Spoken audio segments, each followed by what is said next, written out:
खुलुमबाय happy new year बोसोर गोदान 2025 मायथाइ बोसोर गोदाननि मुङाव आंनि देरसिनफोरनो बयनोबो खुलुमनाय हरदों लोगोफोरनो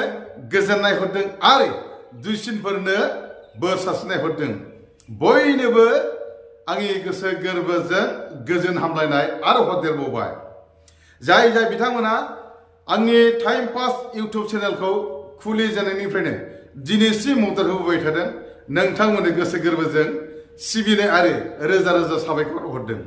आरो आसा खालामदों नोंथांमोना इयुनावबो बेबायदिनो आंखौ मदद होलांबाय थागोन होननानै बोसोर गोदानाव जोंनि गासै बर' माहारियानो गावजों गाव अनलायनाय लाबोनो हाथों खौसेथि लाबोनो हाथों आरो फोथायलायनाय लाबोनो हाथों आं बेखौनो इसोरनाव आरज गाबो आरो गासैबो रायजो राजा नोंथांमोना बोसोर गोदाननि मुङावनो गाहामै गाहाम थानो हायो नोंथांमोननि मावनाय दांनाय लेखा फरायनाय साख्रि मावनाय आबाद मावनाय आरो बायदि रोखोम फालांगि मावनाय गाहामै गाहाम जाफुंनो हायो नोंथांमोनखौ आङो बेखायनो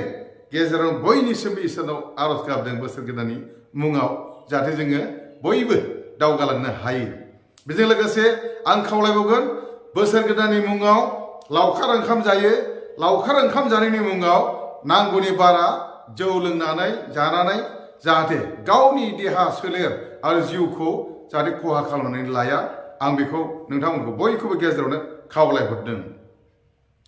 जोङो बेबायदि लोंनाय जानायखौ सानफ्रोमबो खालामबाय थानो हायो एबा खालामो बोसोर गोदाननि मुङावल' जोङो लोंनाय जानायखौ खालामदों बे नङा आरो बोसोर गोदाननि मुङावनो जोङो लावखार ओंखाम जानानै नांगौनि बारा लोंनांगौ जानांगौ बे नङा मानोना लोंनाय जानाया जोंनाव फैबाय थाखागोन जों खालामबाय थाखायो नङा होमबा लोगोफोर बेखायनो